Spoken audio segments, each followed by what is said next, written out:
નમસ્કાર, સમાચારો સાથે હું છું ઝરણા। આરોગ્ય અગ્ર સચિવ મનોજ અગ્રવાલ હાલ એક પ્રેસ કોન્ફરન્સ કરી રહ્યા છે। સીધા જોઈએ ત્યાં એ બાબતમાં આજે બપોર પછી માન્ય આરોગ્ય મંત્રીશ્રીની પણ એક પ્રેસ કોન્ફરન્સ છે, એમાં વિગતવાર બતાવવામાં આવશે।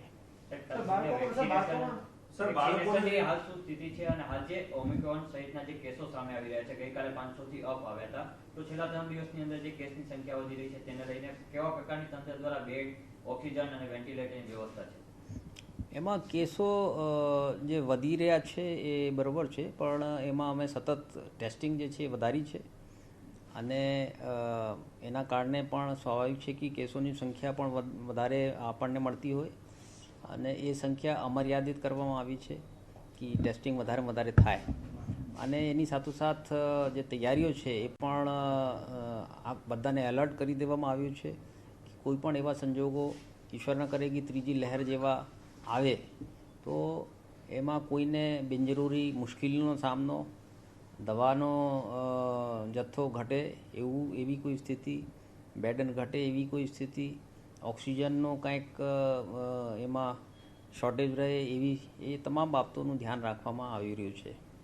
સર, બાળકોમાં અત્યારે જે છે કોરોના કેસ વધી રહ્યા છે, તો આગામી સમયમાં જે શાળાઓ જે અત્યારે ચાલુ છે એને બંધ કરવા માટે આપના તરફથી કોઈ સૂચના આપવામાં આવશે?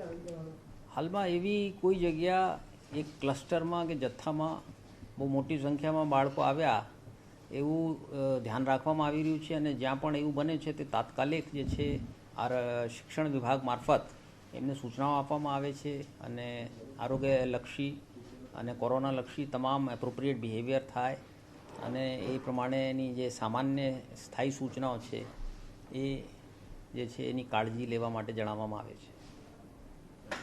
Thank you.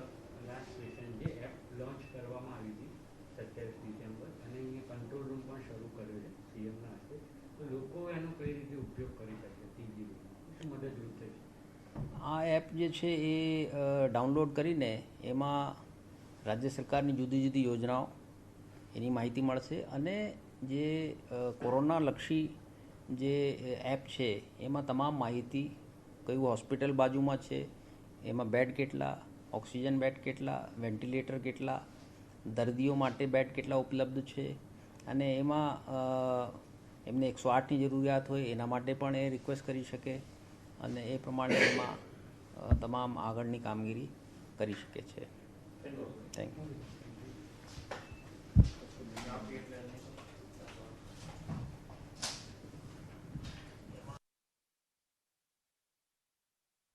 તો કોરોના ઉત્તરોત્તર વધતા કેસને લઈને હાલ આરોગ્ય અગ્ર સચિવ મનોજ અગ્રવાલ દ્વારા એક પ્રેસ કોન્ફરન્સ કરવામાં આવી હતી, જેમાં તેઓએ જણાવ્યું છે વધતા કેસનું એક કારણ એ પણ હોઈ શકે છે કારણ કે કોરોના ટેસ્ટિંગની સંખ્યા વધારવામાં આવી છે।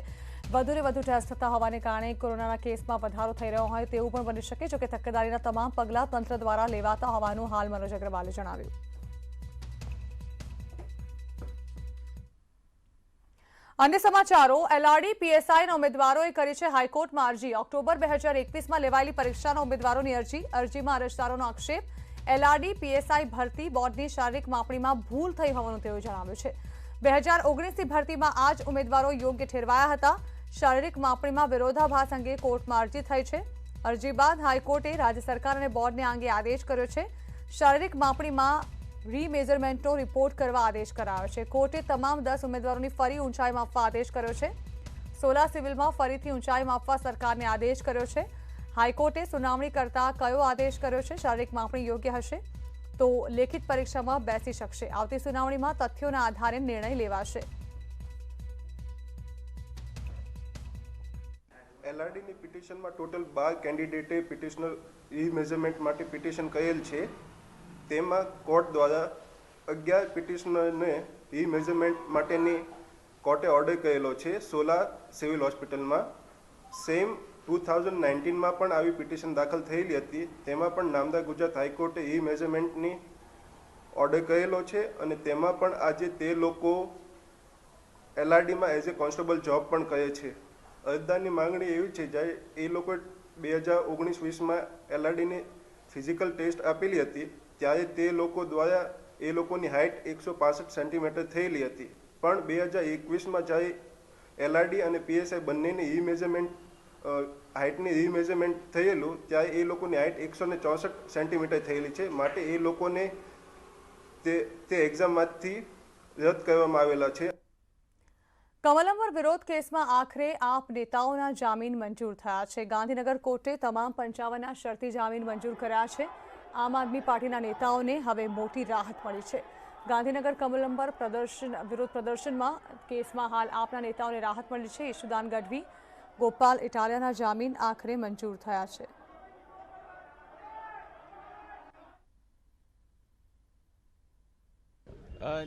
આપના જે 55 નેતાઓ, સ્ટુડન્ટ લીડર્સ અને બધા અત્યારે સાબરમતી સેન્ટ્રલ જેલમાં બંધ છે, એમની જામીન અરજીની સુનાવણી ગઈકાલે પૂરી થઈ. એ અરજીની સુનાવણી પછી આજે કોર્ટે ઓર્ડર રિઝર્વ રાખેલો અને અત્યારે કોર્ટે ડિક્લેર કર્યું છે કે બધાને જામીન ગ્રાન્ટ કર્યા છે. 2 દિવસ રાજ્યભરમાં ઠંડા પવનો યથાવત રહેશે. પવનની ગતિ 2 દિવસ યથાવત રહેશે. પવનના કારણે હજુ 2 દિવસ ઠંડી અનુભવાશે. 2 દિવસ બાદ ધીમે ધીમે તાપમાન વધશે. 5 દિવસ કમોસમી वरसाद की शक्यता नहीं.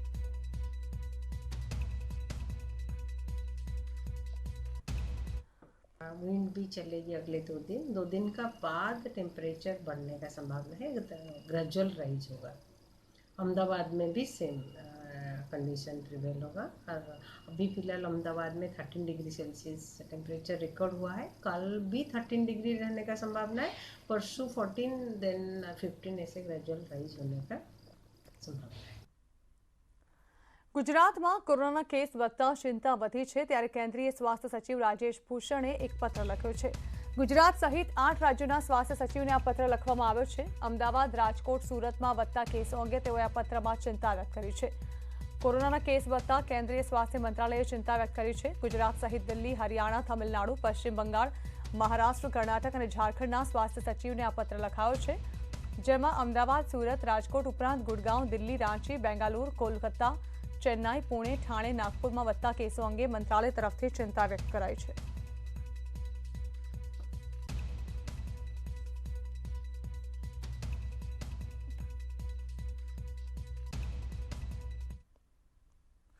તો કોરોનાના વધતા કેસ મામલે મહત્વની બેઠક મળશે. અમદાવાદમાં સીએમની અધ્યક્ષતામાં બેઠક મળશે.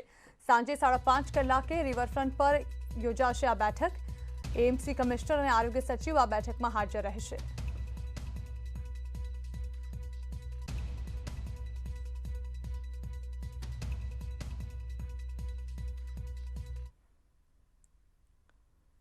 આણંદમાં 4 શિક્ષિકાનો કોરોના રિપોર્ટ પોઝિટિવ આવ્યો. પેટલાદના સુનાવણી અંગ્રેજી માધ્યમની શિક્ષિકાઓને કોરોના થતા સ્કૂલ 15 દિવસ માટે બંધ રખાઈ. સુણાવ એજીજી ઇંગ્લિશ મીડિયમ સ્કૂલમાં 15 દિવસ બંધ રાખવાનો નિર્ણય કરાયો. આ સ્કૂલ કેજીથી લઈ ધોરણ 10 સુધીની છે.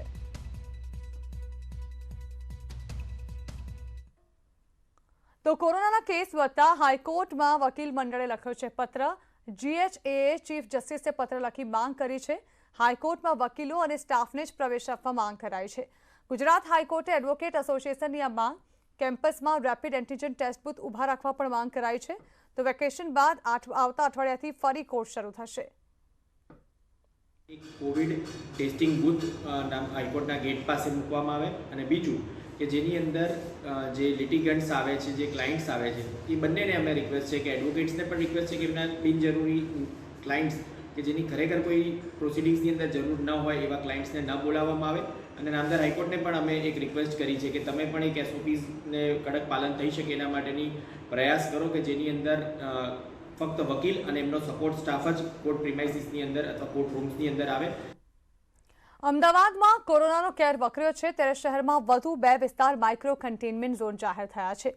ઈસનપુર અને આંબલીમાં માઇક્રો કન્ટેનમેન્ટ ઝોન જાહેર કરાયા છે. ઈસનપુરના 37, આંબલીના 38 મકાનો આ ઝોનમાં મુકાયા છે. શહેરમાં અત્યાર સુધીમાં 11 માઇક્રો કન્ટેનમેન્ટ ઝોન છે.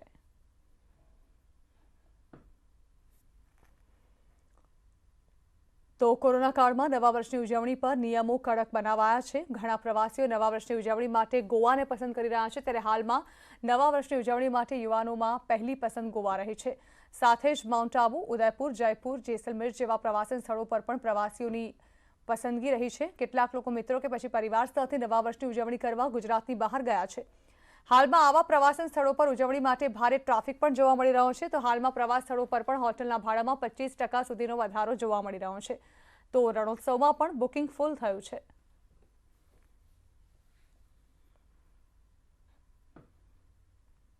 વાત કરીએ તો ગોવા હંમેશા માટે ગુજરાતીઓનું હોટ ફેવરિટ ડેસ્ટિનેશન બની રહ્યું છે અને આ વખતે 31ની જે છુટ્ટીઓ છે એ 2 વર્ષ પછી લોકોને ફ્રેન્ડ સાથે અને ફેમિલી સાથે બહાર નીકળવાનો ચાન્સ મળ્યો છે. તો ખૂબ મોટી સંખ્યામાં લોકો આ વખતે ગોવા ફરવા માટે ગયા છે. સાથે સાથે કુંભલગઢ, ઉદયપુર, માઉન્ટ આબુ, જોધપુર, જેસલમેર જેવા ડેસ્ટિનેશન પર પણ લોકો ખૂબ મોટી સંખ્યામાં અમદાવાદથી અને ગુજરાતમાંથી ગયા છે. આવતીકાલે 31 ડિસેમ્બરને લઈ અમદાવાદ પોલીસ સુરક્ષાને આખરી ઓપ આપી રહી છે. 31 ડિસેમ્બરને સુરક્ષાને ધ્યાને રાખી 12 ડીસીપી, 20થી વધુ એસીપી, 60થી વધુ પીઆઈ બંદોબસ્તમાં તૈનાત રહેશે. ભાંગફોડ પ્રવૃત્તિ અટકાવવાના પ્રયાસ રૂપે ખાસ હોટેલ અને વાહન ચેકિંગ કરવામાં આવશે. તો અમદાવાદ પોલીસ કંટ્રોલ રૂમથી સીસીટીવી કેમેરાનું મોનિટરિંગ કરાશે. આ ઉપરાંત શી ટીમ પણ વિવિધ વિસ્તારોમાં પેટ્રોલિંગ કરશે. અમદાવાદ શહેર પોલીસ કડકપણે કર્ફ્યુનું પાલન કરાવશે. જે 31 ડિસેમ્બર આવી રહી છે એ અનુસંધાને અમદાવાદ શહેર પોલીસ સંપૂર્ણપણે સજ્જ છે. ખાસ કરી નિયત સમયે શહેરના તમામ જગ્યાએ કર્ફ્યુ લાગી જાય એ એન્શ્યોર કરવામાં આવશે. અમદાવાદ શહેરમાં 12 જેટલા ડીસીપી કક્ષાના અધિકારી, 20થી પણ વધુ એસીપી કક્ષાના અધિકારી અને 60થી પણ વધુ પોલીસ ઇન્સ્પેક્ટર કક્ષાના અધિકારી બંદોબસ્તમાં તૈનાત રહેશે. અગત્યની કામગીરીમાં ન રોકાયેલા હોય એવા એના સિવાયના તમામ પોલીસ ફોર્સ 31 ડિસેમ્બરના બંદોબસ્તમાં લગાવવામાં આવશે. તો કોરોના કાળમાં 31ની ઉજવણી પર પણ નજર રખાઈ રહી છે અને ખાસ કરીને ડાંગમાં 31ની ઉજવણી લઈને સ્થાનિક તંત્ર સતર્ક થયું છે. પડોશી રાજ્ય મહારાષ્ટ્રમાં કોરોના અને ઓમિક્રોનના કેસ વધતા સરહદી જિલ્લામાં ડાંગમાં વિશેષ તકેદારી રખાઈ રહી છે. હાલમાં પોલીસે સાપુતારામાં આવેલી હોટેલ્સ માટે ઝુંબેશ શરૂ કરી છે, જેમાં હોટેલ એસોસિએશન અને વેપારીઓ સાથે પોલીસે બેઠક કરીને કેન્દ્રની ગાઈડલાઈનનું ચુસ્ત પાલન કરવા સૂચના આપી છે. તો નાના વેપારીઓએ પણ કોરોનાને અટકાવવા સાંજે 6 વાગ્યા બાદ સ્વૈચ્છિક બંધ પાડવાની પણ માહિતી મળી છે. પોલીસે પ્રવાસીઓને માસ્ક અને સોશિયલ ડિસ્ટન્સ જાળવી રાખવા અપીલ કરી છે. સાથે જ પોલીસ નવા વર્ષની ઉજવણીમાં ડ્રિંક એન્ડ ડ્રાઈવ માટે પણ ચેકિંગ શરૂ કર્યું છે અને સરહદ પરની ચેકપોસ્ટ પર વાહનોનું પણ ચેકિંગ શરૂ કરાયું છે. હાલમાં નવા વર્ષની ઉજવણી માટે સાપુતારામાં કોઈ ડીજે પાર્ટીને મંજૂરી નથી અપાઈ. કોરોનાની સ્થિતિ છે અને જે નવો કોરોનાનો વેરિયન્ટ આવ્યો છે એના જે પ્રમાણે એના કેસો વધી રહ્યા છે એને જોતાં સમગ્ર વહીવટીતંત્રની સાથે સાથે પોલીસ તંત્ર પણ સતર્ક છે અને અમે લોકોએ સાપુતારા ખાતે ચુસ્ત પોલીસ બંદોબસ્ત ગોઠવશું અને જે સાપુતારાના હોટલ એસોસિએશન છે પ્લસ જે નાના વેપારીઓ છે એ તમામની સાથે અમારા અધિકારીઓએ મિટિંગો કરી છે અને જે વર્તમાન ગાઈડલાઈન છે ગવર્મેન્ટની એનું ચુસ્તપણે પાલન થાય, સોશિયલ ડિસ્ટન્સ જળવાય અને કોરોનાનું સંક્રમણ ન ફેલાય એ માટે પૂરતી તકેદારી રાખવા માટે એમને સૂચન કરેલું છે. તો આ તરફ કોરોનાને રોકવા મુંબઈમાં કલમ 144 લાગુ કરાઈ છે. આજથી 7 જાન્યુઆરી સુધી મુંબઈમાં કલમ 144 લાગુ રહેશે. મુંબઈમાં નવા વર્ષની ઉજવણી પર પણ રોક લગાવાઈ છે. જાહેરમાં કે હોલમાં કોઈ પણ 31ની ઉજવણી નહીં થઈ શકે.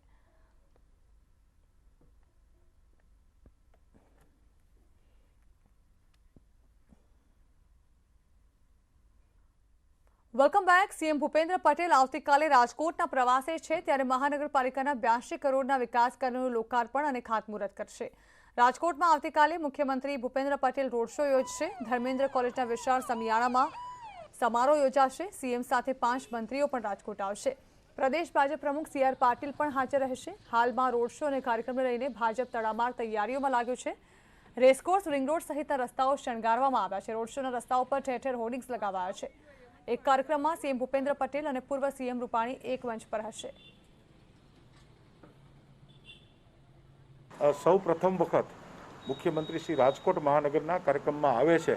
પ્રદેશના પદાધિકારીઓ પણ સાથે રહેવાના છે. આપણા ગુજરાત રાજ્યના પૂર્વ મુખ્યમંત્રી આદરણીય શ્રી વિજયભાઈ રૂપાણી એ પણ એમની સાથે રહેવાના છે. ત્યારે એરપોર્ટથી લઈ અને ધર્મેન્દ્રસિંહજી કોલેજ કે ત્યાં અલગ અલગ કાર્યક્રમો છે ત્યાં સુધીનો રોડ શો એ ભારતીય જનતા પાર્ટી રાજકોટ મહાનગર દ્વારા યોજવામાં આવ્યો છે. સ્વાભાવિક રીતે જ્યારે કોરોનાની મહામારી એ ચાલી રહી છે ત્યારે એનું બધું ધ્યાન એ અમે રાખ્યું છે. એટલા માટે જ અમે એક જગ્યાએ કોઈને ભેગા નથી કરવાના. એરપોર્ટ અને અલગ અલગ જેટલા 80 જેટલા એ સ્પોટ બનાવ્યા છે, ત્યાં 100 થી 150 લોકો અલગ અલગ રહે, એટલે કોઈ મોટું ટોળું ન થાય એની સાવચેતી રાખશું. સોશિયલ ડિસ્ટન્સ, માસ્ક એ અવશ્ય લોકો પહેરે, સેનેટાઈઝ, આ બધી વ્યવસ્થા કરવામાં આવી છે. અને આપ સમજો છો કે 2.3 કિલોમીટરનો એક નાનો રોડ શો 70-80 જેટલા ડાયસો જ્યારે કર્યા હોય ત્યારે લોકો એને અલગ અલગ જગ્યાએ ઊભા રહીએ એ પ્રકારનું આયોજન કર્યું છે. મુખ્યમંત્રી ભૂપેન્દ્ર પટેલ બન્યા કોમન મેન. શિલજમાં લોકો સાથે તેઓએ વાર્તાલાપ કર્યો. બાંકડા પર બેસીને લોકો સાથે મુખ્યમંત્રીએ ચા પીધી. કાર્યકર્તા અને સામાન્ય લોકો સાથે મુખ્યમંત્રીએ સંવાદ કર્યો.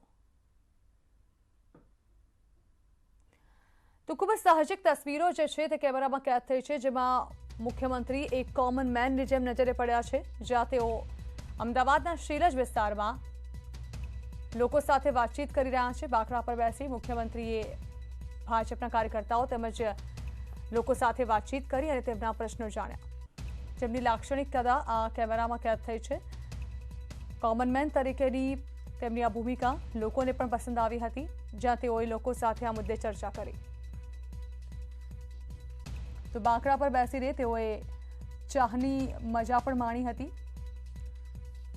લોકોએ પણ આ બાબતે ખૂબ જ આનંદની લાગણી અનુભવી હતી, કારણ કે ખુદ મુખ્યમંત્રી તેમની સાથે બેસી, તેમની વચ્ચે બેસી અને તેમની વાતો સાંભળી રહ્યા હતા, તેમના પ્રશ્નો સાંભળી રહ્યા હતા. એક સામાન્ય માણસની જેમ આજે મુખ્યમંત્રી જે છે તેઓ જોવા મળ્યા.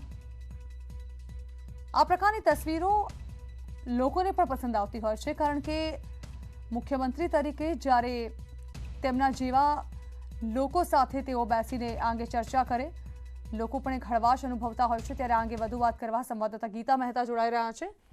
ગીતા, સાહજિક જે અદા છે તે આજે મુખ્યમંત્રીની કેમેરામાં કેદ થઈ, જેમાં મુખ્યમંત્રી બાંકડા પર બેસી લોકો સાથે ચર્ચા કરતા દેખાયા.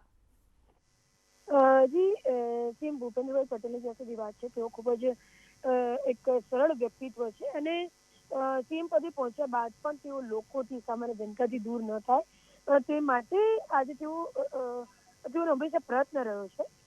પરંતુ સીએમ બન્યા બાદ સ્વાભાવિકપણે જ 1 by 1 ઇવેન્ટ લઈને તેઓ ફ્રી પડ્યા નહોતા. જી બિલકુલ ગીતા, આપને અહીં અટકાવવા માંગીશું. આપણી સાથે ભાજપના નેતા ઋત્વિજભાઈ પટેલ પણ જોડાઈ ગયા છે, તેમની સાથે વાત કરીશું. ઋત્વિજભાઈ, આ જે લાક્ષણિક અંદાજ છે, આજે મુખ્યમંત્રીનો કેમેરામાં કેદ થયો, જેમાં તેઓ બાંકડા પર બેસી લોકો સાથે ચર્ચા કરી રહ્યા છે. લોકોએ પણ ખૂબ જ હળવાશની પણો આજે મુખ્યમંત્રી સાથે માણી. શું કહેશો? જો ગુજરાતના મુખ્યમંત્રી આદરણીય ભૂપેન્દ્રભાઈ પટેલ અમારા જ મત વિસ્તારના ધારાસભ્ય છે, એટલે અમે તો આ પ્રકારની ઘટનાઓ અને દ્રશ્યો અનેક વખત જોયા છે. સ્વભાવે સરળ અને લોકોની વચ્ચે રહીને કામ કરનારા એ પ્રજાના સેવક છે. એ જ ક્રમમાં સ્વાભાવિક રીતે આજે તેઓ શિલજ ખાતે લોકોને મળ્યા છે અને લોકોની સાથે વાતચીત કરીને, સંવાદ કરીને, લોકોના સજેશનો પણ હોય અને એ પ્રમાણે કાર્ય પદ્ધતિ એમની રહી છે. તો કુલ મળીને તમને કદાચ નવાઈ લાગતી હશે, પરંતુ અમે તો ભૂપેન્દ્રભાઈ સાથે ખૂબ વર્ષોથી નજીકથી કાર્યકર્તા તરીકે કામ કર્યું છે, તો અમારા માટે તો આ એક સહજ પ્રક્રિયા જ છે. ઋતુજી, જે પ્રકારે આપણા માટે સહજ પ્રક્રિયા છે, લોકો માટે મુખ્યમંત્રી તેમની વચ્ચે બેસીને વાતચીત કરે તે આ સહજ નથી. તેમના માટે તો આ ખૂબ જ આનંદની વાત છે કે મુખ્યમંત્રી તેમની સાથે બેસે, કારણ કે અત્યાર સુધી માત્ર મુખ્યમંત્રીને કોમન મેન કહેવાતા હતા, પરંતુ આજે તેઓએ લોકોને અહેસાસ પણ કરાવી દીધો કે તેમના જેમ એ સામાન્ય માણસ જ છે અને લોકોની સમસ્યાઓ પણ તેઓ સાંભળશે. ત્યારે લોકો સુધી એક સારો સંદેશ ચોક્કસથી પહોંચ્યો હશે આ ઘટનાથી. બિલકુલ, જ્યારે ગુજરાતના વડા એ લોકોની વચ્ચે જઈને બેસે અને લોકોની સાથે સંવાદ કરે, તો સ્વાભાવિક રીતે એક સામાન્ય લોકો માટે આ ખૂબ મોટી ઘટના હોય છે અને કાર્યકર્તાઓ માટે પણ આ ખૂબ પ્રોત્સાહક પગલું હોય છે. ભારતીય જનતા પાર્ટીના તમામ કાર્યકર્તાઓ, એ માનનીય મુખ્યમંત્રી શ્રી ભૂપેન્દ્રભાઈ પટેલ હોય કે પ્રદેશના અધ્યક્ષ CR પાટીલ સાહેબ હોય, ઇવન ગુજરાતના જ પનોતા પુત્ર અને દેશના ગૃહમંત્રી અને સહકાર મંત્રી આદરણીય અમિતભાઈ શાહ સાહેબ હોય, આ તમામ નેતાઓ એ વખતો વખત આવી રીતે કાર્યકર્તાઓને ખૂબ જ સરળતાથી મળતા હોય છે, લોકોની વચ્ચે સતત રહેતા હોય છે અને એના કારણે જ લોકોની જે લાગણી છે, એમના જે પ્રશ્નો છે, એને વાચા આપીને ક્યાંક ને ક્યાંક એનું સમાધાન કરવામાં ગુજરાત અને કેન્દ્રની સરકાર સફળ રહી છે. એટલે સતત સંપર્ક એ ભારતીય જનતા પાર્ટીના પ્રત્યેક કાર્યકર્તાનો મૂળ સ્વભાવ રહેલો હોય છે અને આજે મુખ્યમંત્રીશ્રીના પગલાથી પણ એ સ્વભાવના આજે ગુજરાતની જનતાને દર્શન થયા છે. જી બિલકુલ ઋતુજી, આ જ પ્રકારની જે ઘટના છે તે વારંવાર સામે આવે તે પણ જરૂરી છે, કારણ કે લોકોમાં એક સાહજિકતા પ્રવેશી પણ અત્યંત મહત્વની છે. લોકો એમ સમજે કે મુખ્યમંત્રી સાથે અમે વાતચીત કરી શકીએ છીએ, અમારા પ્રશ્નો મુખ્યમંત્રી ખુદ સાંભળે છે. ત્યારે આ પ્રકારની ઘટનાઓ જો વારંવાર થશે તો લોકો પણ તેને બિરદાવશે. બિલકુલ, મેં તમને કહ્યું એ પ્રમાણે કે માનનીય મુખ્યમંત્રી શ્રી જ નહીં પરંતુ ભારતીય જનતા પાર્ટીના તમામ પદાધિકારીઓ, તમામ કાર્યકર્તાઓ, તમામ મંત્રીશ્રીઓ, આખું મંત્રીમંડળ જે રીતે પ્રો પીપલ છે, by the people, of the people, એટલે લોકશાહીનો જે મૂળ મંત્ર છે, હંમેશા પ્રજાની વચ્ચે રહીને કોઈ પણ પ્રકારનું વીઆઈપી કલ્ચર નહીં પરંતુ પ્રજાની વચ્ચે રહીને પ્રજાના જે લાગણી છે એને હંમેશા સાંભળીને એમના જે સજેશનો હોય, એમના જે પ્રશ્નો હોય, પ્રશ્નોનો ઉકેલ લાવવો, એમણે કોઈ સજેશન કર્યા હોય તો એને પણ જો અમલમાં મૂકવા લાયક હોય તો અમલમાં મૂકવા, એ પ્રત્યેક ભારતીય જનતા પાર્ટીના કાર્યકર્તાનો સ્વભાવ રહેલો છે. અને એ જ ક્રમમાં આજે માનનીય મુખ્યમંત્રી શ્રી ભૂપેન્દ્રભાઈ પટેલ પણ શિલજ ખાતે કાર્યકર્તાઓને ખૂબ સરળતાથી કોઈ પણ પ્રકારની ફોર્માલિટી વગર મળ્યા છે. ત્યારે આ બધા જ કાર્યકર્તાઓ માટે, ગુજરાતની પ્રજા માટે ખૂબ જ ઉત્સાહવર્ધક છે એવું મારું આપને કહેવું છે. ઋત્વિજી, ન માત્ર લોકો માટે પરંતુ ભાજપના કાર્યકર્તાઓ માટે અને ભાજપના મોટા નેતાઓ માટે પણ એક સારો મેસેજ ચોક્કસથી આનાથી ગયો હશે. ચોક્કસ, આ મેં તમને કહ્યું એ પ્રમાણે આ પ્રકારના પગલાથી આદરણીય ભૂપેન્દ્રભાઈ પટેલ લોકોની વચ્ચે રહીને લોકોને મળતા હોય, આદરણીય CR પાટીલ સાહેબ લોકોની વચ્ચે રહીને લોકોને મળતા હોય, અમારા તમામ મંત્રીમંડળના સભ્યો લોકોની વચ્ચે રહેતા હોય, ભારતીય જનતા પાર્ટીના બધા જ પદાધિકારીઓ, બધા જ કાર્યકર્તાઓ, બધા જ જવાબદાર લોકો જ્યારે લોકોની વચ્ચે રહેતા હોય ત્યારે સ્વાભાવિક રીતે કાર્યકર્તાઓ, જે નવા કાર્યકર્તાઓ છે, જે યુવાનો છે, એમને પણ ચોક્કસ પ્રમાણે પોઝિટિવ ભાથું અને પોઝિટિવ શીખ મળે છે. એટલે કુલ મળીને ભારતીય જનતા પાર્ટી હંમેશા પ્રજાની વચ્ચે રહેતી પાર્ટી છે, એ આજે ફરી એકવાર સાબિત થયું છે. જી બિલકુલ, ખૂબ ખૂબ આભાર ઋત્વિજભાઈ અમારી સાથે વાતચીત કરવા બદલ. તો ખૂબ જ બિરદાવવા લાયક આ પગલું, ને આ જ પ્રકારની ઘટનાઓ વારંવાર થાય તે પણ ઇચ્છનીય છે. એક કોમન મેન તરીકે મુખ્યમંત્રીનું લોકોને મળવું, તેમની સમસ્યાઓને સાંભળવી, લોકો પણ પ્રોત્સાહિત થયા છે.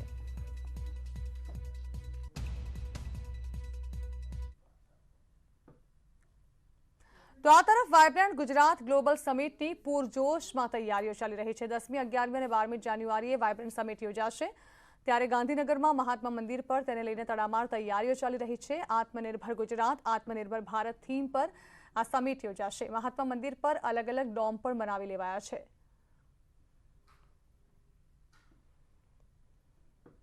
વાયબ્રન્ટ ગુજરાત સમિટની તૈયારી ગાંધીનગર મહાત્મા મંદિર ખાતે પૂરજોશમાં ચાલી રહેલી છે. જે રીતે હાલ તમે આ દ્રશ્યો જોઈ રહેલા છો તો આ વાયબ્રન્ટ સમિટ જે છે 10, 11 અને 12 જાન્યુઆરી ખાતે મહાત્મા મંદિર ગાંધીનગર ખાતે મળવાનું છે. ને હાલ જે તૈયારીઓ છે તે રાજ્ય સરકાર એ પૂરજોશમાં કરી રહેલી છે. અંતિમ ચરણની તમામ તૈયારીઓ હાલ ચાલી રહેલી છે. અને આ વાયબ્રન્ટ સમિટ જે છે તેની મુખ્ય થીમ હશે આત્મનિર્ભર ગુજરાત ટુ આત્મનિર્ભર ભારત. આ થીમ ઉપર આ સમગ્ર વાયબ્રન્ટ ગુજરાત છે તેનું આયોજન કરવામાં આવી રહેલું છે. પાર્ટનર્સ કન્ટ્રીઓ સામેલ થશે અને સાથે જ ગુજરાતની અંદર મોટા પ્રમાણની અંદર જે રોકાણ છે તે આ વાયબ્રન્ટ સમિટ થકી MOU દ્વારા કરવામાં આવશે. હાલ રાજ્ય સરકાર દ્વારા આ જે પૂરજોશની અંદર તૈયારીઓ છે તે મહાત્મા મંદિર ખાતે ચાલુ કરી દેવામાં આવેલી છે. કેમેરામેન ખેંગાર રાઠોડ સાથે Mayur Makadiya, news 18 Gujarati, Gandhinagar. Gujarat vibrant global સમિટને હવે ગણતરીના દિવસો બાકી છે. ત્યારે રાજકોટમાં ક્લાઇમેટ ચેન્જ ડિપાર્ટમેન્ટ અને incubation centre of Saurashtra university સાથે MOU કરવામાં આવ્યા છે. આ MOU અંતર્ગત ક્લાઇમેટ ચેન્જ ડિપાર્ટમેન્ટ તરફથી વિદ્યાર્થીઓને એનર્જી રિન્યુએશન માટેનો અવેરનેસ પ્રોગ્રામ, ઇન્ડસ્ટ્રીયલ પ્રોબ્લેમનું સોલ્યુશન, ગ્રીન અપ્રોચ માટેની સરકારી યોજનાનું જ્ઞાન અને ઉપયોગ માટે સમજ સાથે નાણાકીય મદદ અપાશે. ઉપરાંત સૌરાષ્ટ્ર યુનિવર્સિટીના મનોવિજ્ઞાન ભવન તરફથી સ્વનિર્ભર શાળાના સંગઠન સાથે MOU કરવામાં આવ્યા છે. ભવનના તજજ્ઞો તેમજ સંશોધન વિદ્યાર્થીઓને પરીક્ષા સમયે તેમજ અન્ય વિકટ પરિસ્થિતિમાં કાઉન્સેલિંગ કરવામાં આવશે. MBA ભવન દ્વારા હોમ ફર્સ્ટ સાથે MOU કરવામાં આવ્યા છે, જે અંતર્ગત MBA ભવનના વિદ્યાર્થીઓને ઇન્ટર્નશિપ પ્લેસમેન્ટની પ્રવૃત્તિને વેગ મળશે. અગાઉ સૌરાષ્ટ્ર યુનિવર્સિટીએ સ્વર્ણિમ ગુજરાત સ્પોર્ટ્સ યુનિવર્સિટી સાથે MOU કર્યા હતા.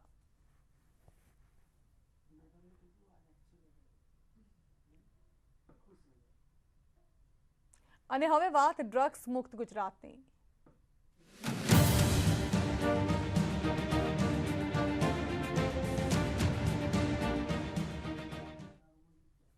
ન્યૂઝ 18 ગુજરાતીની ડ્રગ્સ મુક્ત ગુજરાતના અભિયાનમાં જોડાઈએ અને ગુજરાતને ડ્રગ્સ મુક્ત કરવાનો સંકલ્પ કરીએ.